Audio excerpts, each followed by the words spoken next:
Assalamualaikum warahmatullahi wabarakatuh.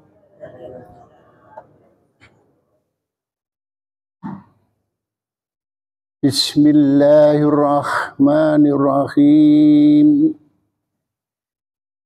Innal hamdalillah nahmaduhu wa nasta'inuhu wa nastaghfiruh wa na'udzu billahi min syururi anfusina wa min sayyiati a'malina.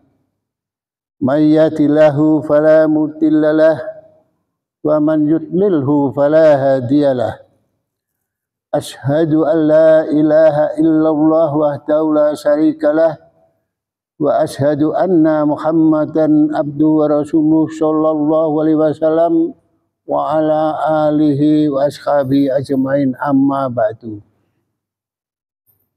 Bapak-bapak, ibu-ibu, jamaah Masjid Babus Salam yang dirahmati Allah, alhamdulillah kita patut bersyukur kepada Allah Subhanahu wa taala yang senantiasa memberikan berbagai macam nikmat kepada kita semua, dari nikmat sehat walafiat, nikmat panjang umur, nikmat iman dan Islam, nikmat kesempatan dan waktu, sehingga di pagi hari ini kita bisa menyemangati niat yang baik kita datang ke Masjid Babus Salam untuk melaksanakan serangkaian ibadah, dimulai dari sholat subuh berjamaah, dilanjutkan mengikuti kajian Sabtu pagi. Semoga apa yang sudah kita lakukan maupun sebelumnya Allah Subhanahu wa taala meridhoinya dan menjadikan pahala buat kita semua sebagai bekal kelak kita menghadap kepada Allah Subhanahu wa taala. Sholawat serta salam semoga terlimpah kepada junjungan Nabi kita Muhammad sallallahu alaihi wasallam beserta keluarganya, keturunannya, para sahabat dan pengikut-pengikutnya yang setia mengikuti ajarannya hingga di akhir zaman kelak. Bapak Ibu yang dirahmati Allah, pagi ini akan saya sampaikan dengan tema yaitu alang-alang bukan aling-aling, rintangan bukan penghalang. Tentunya panjenengan semua sudah pada tahu alang-alang itu sejenis tumbuhan rumput yang berdaun kasar.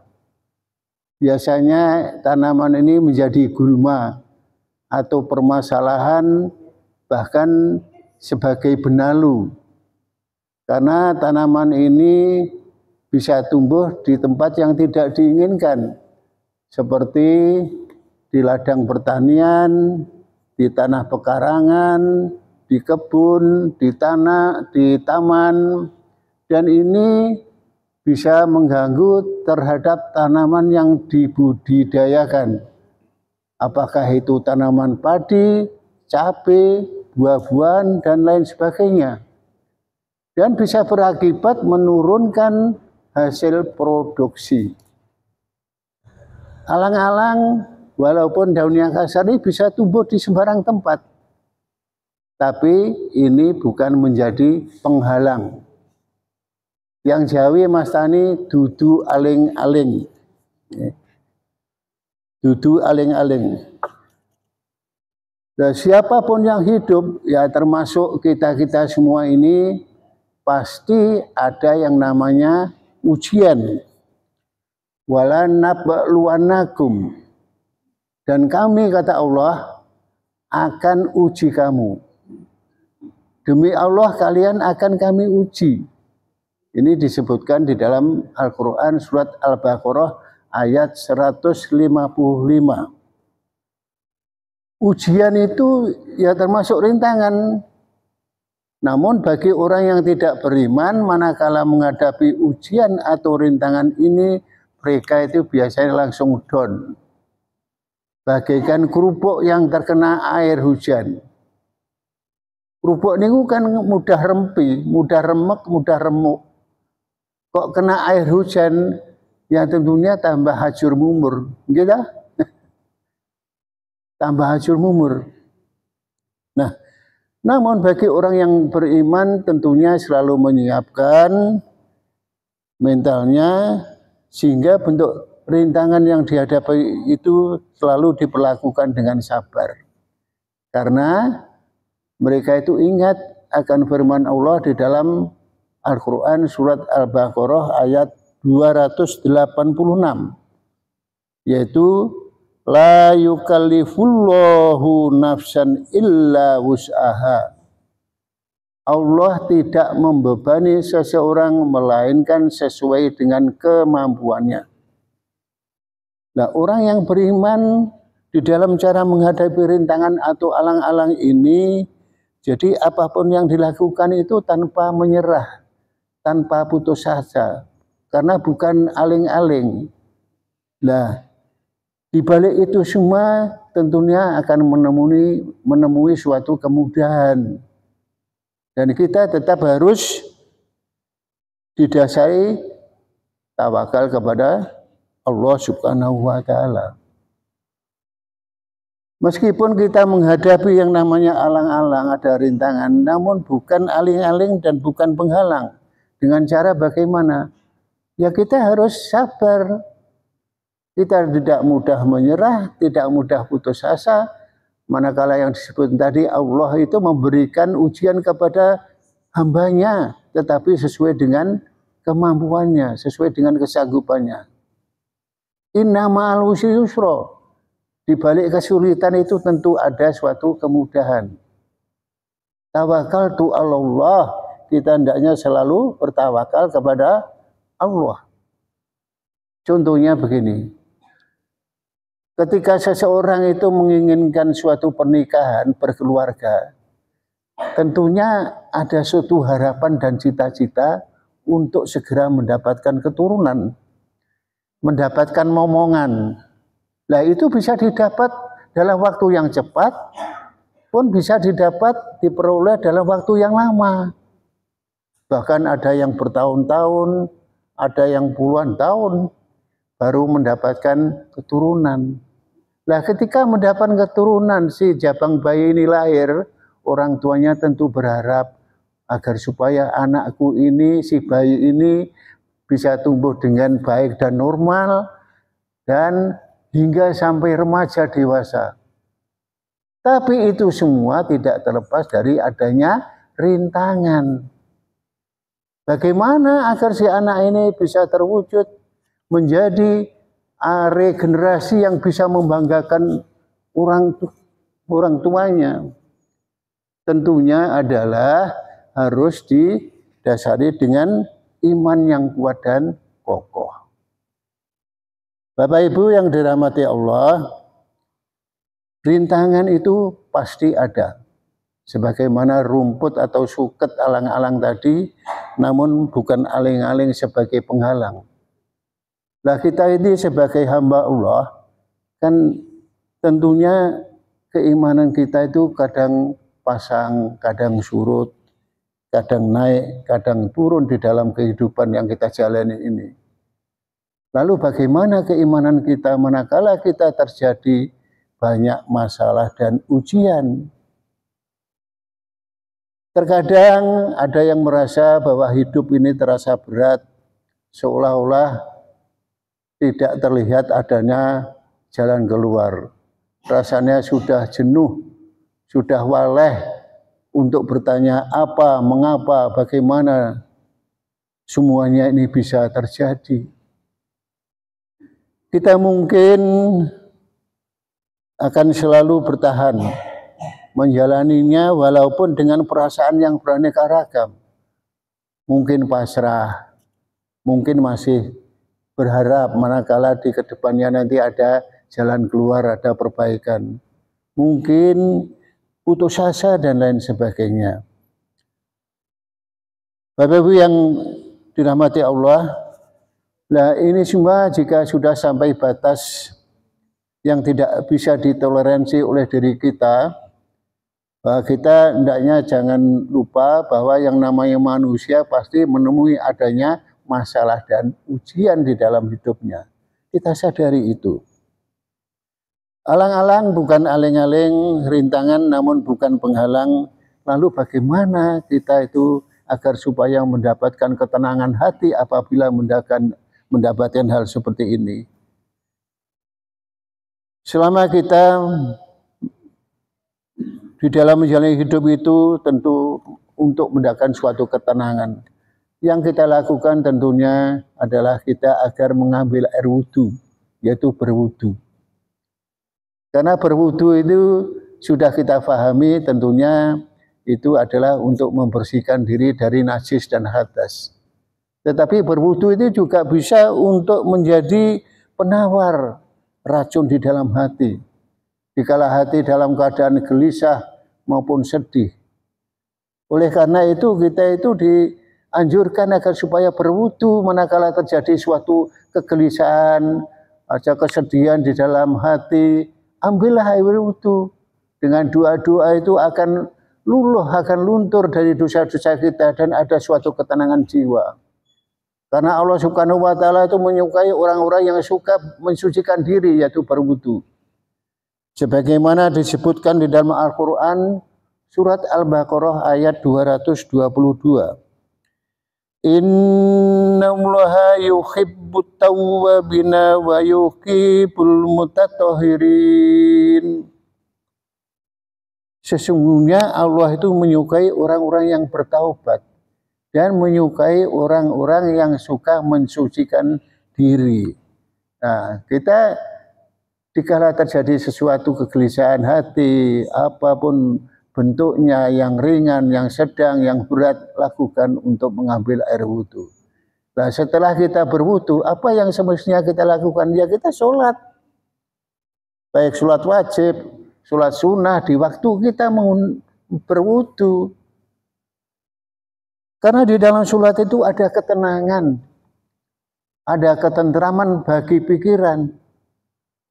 Bahkan sholat itu juga merupakan pintu dari pintu-pintu yang dengannya itu bisa membantu untuk menghilangkan, menutupi atas kepekatan dunia ini, atas penatnya dunia ini. Jadi Bapak yang dirahmati Allah, begitu pula Allah berfirman di dalam Al-Quran surat Al-Baqarah ayat 45. Wasta'inu bisobri wassolat wa innaha lakabiratun illa alal khashiin. Jadikanlah sabar dan sholat sebagai penolongmu.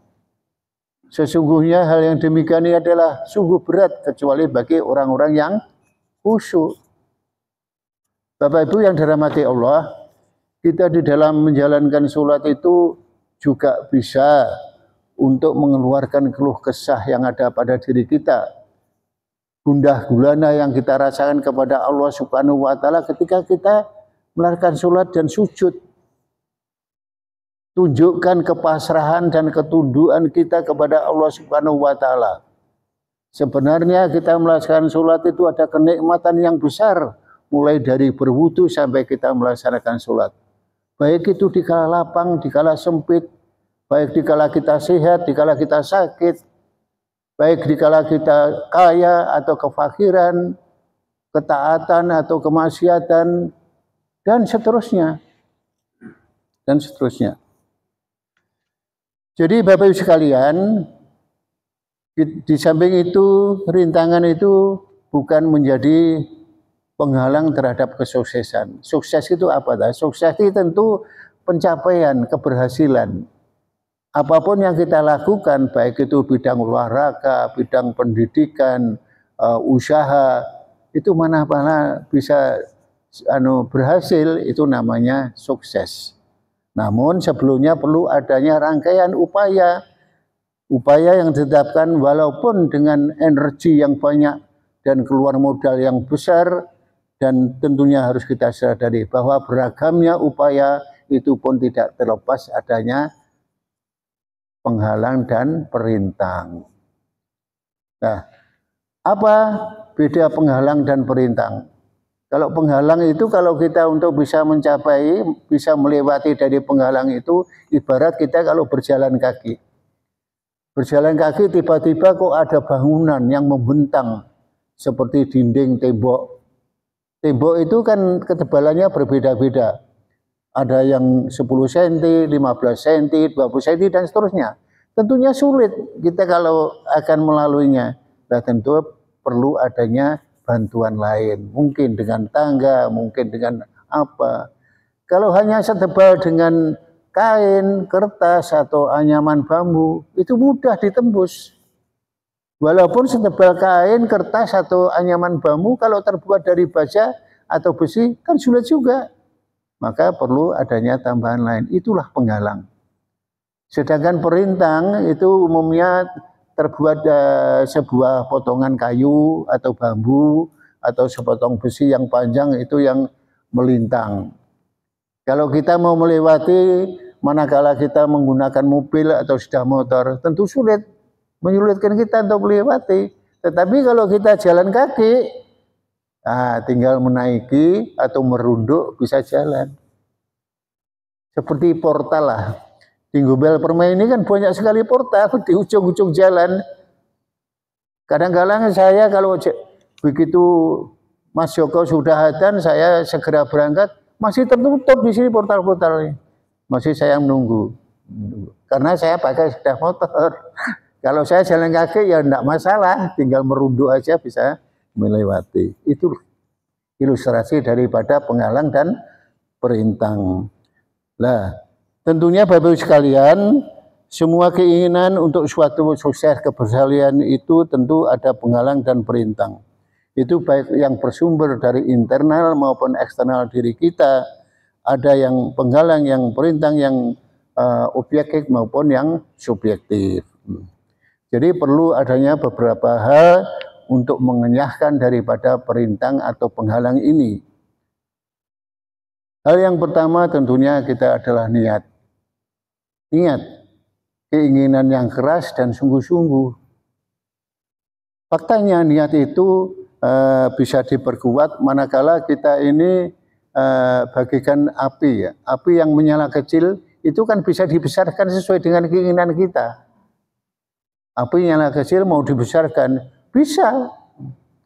Kalau kita ingin naik ke puncak gunung, seperti Gunung Merapi atau Gunung Semeru, visualisasikan bahwa kita sudah berada di atasnya. Kalau kita ingin naik haji, tentunya harus diperkuat dengan niat. Di samping itu disertai doa yang khusyuk dan kuat. Semuanya itu akan bisa berhasil kok, manakala kita dengan perkuat doa. Sehingga dengan demikian setelah kita niat, hal berikutnya adalah berdoa. Namun ingat bahwa segala sesuatunya itu harus kita berusaha, berikhtiar, bertindak. Jadi tidak cukup dengan niat dan doa, walaupun itu penting. Kita tadi mau naik ke puncak gunung, kita perlu persiapkan fisik kita. Kita perlu persiapkan alat-alat yang pendukungnya. Kita persiapkan perbekalannya. Naik haji ya begitu. Di samping kita niat yang kuat, ya kita harus mampu, baik fisik maupun biayanya. Jadi harus juga ikhtiar. Doa, niat adalah penting. Bapak Ibu sekalian, segala sesuatu bahwa penghalang dan perintang itu akan mudah dilalui, karena penghalang dan perintang itu suatu ujian dalam bentuk cobaan, dan hal itu jangan sampai terlalu terbudaya sehingga kita lupa akan keinginan kita yang sebenarnya. Tumbuhkan di dalam keyakinan diri kita bahwa seberat apapun yang namanya penghalang atau rintangan yang kita hadapi, Allah Subhanahu wa Ta'ala selalu menyiapkan solusinya. Allah akan menyiapkan solusinya, asalkan kita sebagai hamba tidak mudah menyerah. Ya. Akan memberikan solusi asalkan kita sebagai hamba Allah Jangan mudah menyerah, jangan mudah putus asa. Harus selalu berusaha dengan maksimal. Sandarkan diri kita kepada Allah. Dan serahkan semuanya, hasilkan kepada Allah Subhanahu wa Ta'ala. Dan fahamkan dalam diri kita, sejatinya rintangan-rintangan yang kita hadapi itu adalah bukanlah merupakan suatu penghalang. Karena semuanya itu bisa dilalui. Bisa dilalui. Bapak yang dirahmati Allah, di samping itu Allah tak akan menguji hambanya di luar batas kemampuannya. Manakala kita mendapatkan atau menerima ujian, ya kita hendaknya pasrah, ya pasrah. Jangan mengeluh, karena Allah itu mempercayakan kepada hambanya dan semuanya itu bisa dilewati atas ujian-ujian yang diberikannya. Allah itu tak pernah menguji setiap hambanya dengan ujian yang lebih berat, ujian yang tidak bisa diselesaikan oleh hambanya. Adanya ujian, adanya rasa kecewa, bahkan adanya kesedihan yang menyiksa jiwa dan setaraga kita sebenarnya adalah itu semuanya adalah merupakan ketetapan yang diambil oleh Allah. Karena apa? Agar supaya kita menjadi pribadi yang lebih kuat. Menjadi pribadi yang tidak mudah menyerah atau putus asa. Bapak Ibu yang dirahmati Allah, manakala ada seseorang yang berpikiran bahwa hidup kita tak lebih baik dari orang yang lain di sekitarnya, ya jangan kita melihat yang lebih. Lihatlah bahwa orang yang di luar atau di sekitar kita itu tentunya banyak yang lebih susah yang kita alami. Sesusah dan sesedih apapun ujian yang sedang kita hadapi, kan masih banyak orang yang di luar kita yang mendapatkan ujian yang lebih berat yang daripada yang kita alami. Hanya saja mungkin orang yang di luar sana itu akan lebih mudah, akan lebih merasa sabar dan bisa menunjukkan wajah kebahagiaannya dan merasa bahwa Allah itu selalu bersamanya. Allah selalu bersamanya dan Allah itu tidak menguji hambanya dan hanya menguji hanya sesuai dengan kemampuannya. Yakinlah di sana. Seperti tadi yang disebutkan di dalam surat Al-Baqarah ayat 286 tadi. Allah Subhanahu wa Ta'ala juga berfirman yang lainnya yaitu di Al-Quran surat Al-Anbiya ayat 35. Kullu nafsin dha'iqatul maut wa nabluukum bisyarri wal khairi fitnah wa ilaina turja'un. Setiap yang bernyawa akan merasakan mati. Dan kami akan menguji kamu dalam bentuk keburukan dan kebaikan. Dan kalian akan hanya kembali kepadaku, yaitu kepada Allah Subhanahu wa Ta'ala. Ya, kita maklumi dan kita sadari bahwa kita di dalam menjalani kehidupan ini pasti menemukan yang namanya ujian, menemukan yang namanya cobaan. Jadi Allah itu menguji hambanya. Walaupun kita itu orang yang selalu taat dan beriman kepadanya, orang yang semakin tinggi keimanannya, ujiannya biasanya semakin tinggi. Itu pun juga kita diuji berupa musibah. Musibah yang ringan, yang sedang maupun yang berat. Termasuk ujian nikmat untuk melihat siapakah hambanya itu yang bersyukur dan kufur. Siapa yang bisa bersabar, tidak mudah berputus asa. Nah, sebagaimana di saat kita manakala berjalan mulus, tidak ada suatu rintangan, tidak ada penghalang duri, apakah kita masih tetap mengingat kepada Allah Subhanahu wa Ta'ala? Apakah kita bisa bersyukur kepada Allah Subhanahu wa Ta'ala dan begitu kita manfaatkan untuk ketaatan, atau justru kita gunakan untuk memperbanyak kemaksiatan.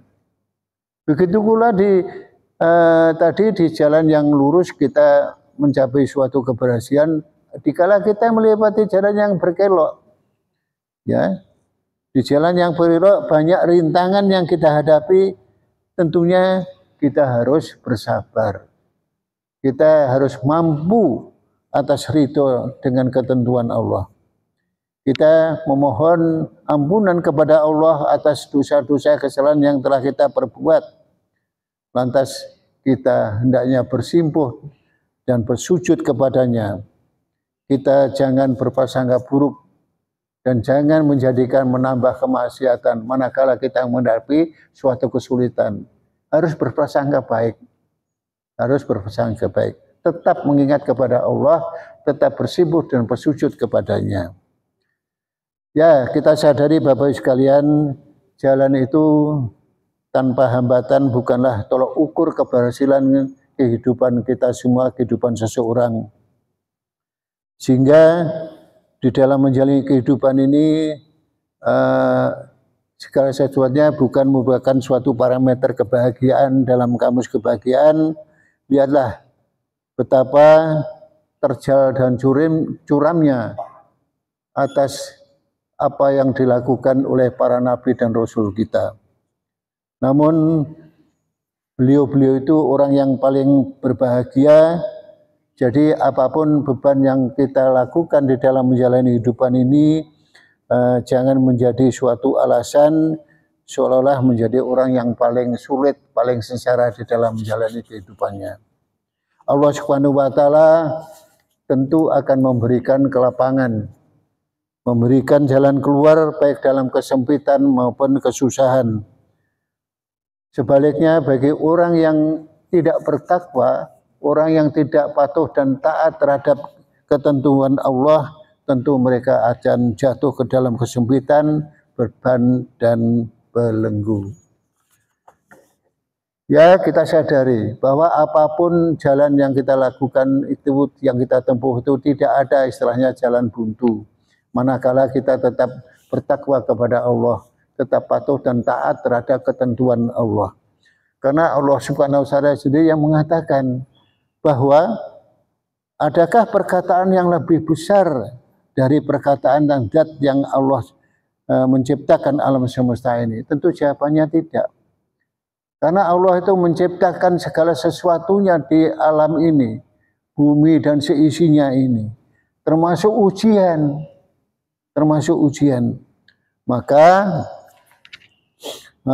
dia pula lah tentunya yang paling tahu bagaimana jalan untuk keluarnya. Kita boleh bersedih, kita boleh susah, namun hendaknya jangan sampai berlarut-larut, jangan sampai mudah menyerah dan putus asa. Bisa saja kita merasa masalah kita itu sangat berat, tapi ingatlah bahwa ujian yang terberat itu adalah ujian yang dihadapi oleh para nabi dan rasul. Maka memang keimanan seseorang itu manakala lebih kuat, lebih tinggi, itu pun ujian lebih kuat dan lebih tinggi pula. Pada realitinya Bapak Ibu sekalian, apakah Nabi dan Rasul ketika menghadapi segala ujian yang berat itu, beliau itu sampai stres? Kan tidak. Tidak. Karena mereka mengetahui ilmunya dan tahu bagaimana cara mengatasi segala permasalahan yang dihadapinya. Nah, Bapak Ibu sekalian, kita juga harus senantiasa ingat bahwa seberat apapun ujian yang kita hadapi, maka suatu saat ujian itu pasti akan berlalu. Pasti akan berlalu. Bukankah kita pernah mendengar sejali suatu slogan, badai pasti berlalu. Ya, itulah di suatu hari nanti tentunya hari yang berat itu akan bisa kita lalui dan menjadikan suatu sejarah bagi kita, suatu bukti seberapa teguh dan iman kita. Hari-hari ini memang hari-hari yang sempit, tentunya kita jangan mudah lelah, jangan merusak capek untuk selalu berusaha. Hari-hari yang sempit inilah hari-hari yang kita gunakan untuk mencari sangu, mencari bekal kita untuk kelak menghadap kepada Allah Subhanahu wa taala. Karena tetaplah bersemangat di dalam menjalani, dan tentunya kita selalu berdoa memohon pertolongan kepada Allah Subhanahu wa taala, hendaknya kita selalu berprasangka baik kepadanya. Bapak-Ibu sekalian, ini yang dapat saya sampaikan di dalam pagi hari ini. Jadi penghalang, perintang, dan segala sesuatunya itu kita pasti dapat menyelesaikannya. Kita pasti dapat melewatinya, karena Allah sudah menjelaskan. Allah tidak membebani kepada kaumnya di luar batas kemampuannya. Segala kesulitan pasti ada kemudahan, manakala kita tetap bertawakal kepadanya, menyerahkan segala sesuatu hasilnya kepadanya. Semoga apa yang saya sampaikan ini bisa bermanfaat, khususnya bagi diri saya dan keluarga, termasuk Bapak Ibu semuanya. Terima kasih atas perhatiannya, kurang lebihnya mohon maaf. Wassalamualaikum warahmatullahi wabarakatuh.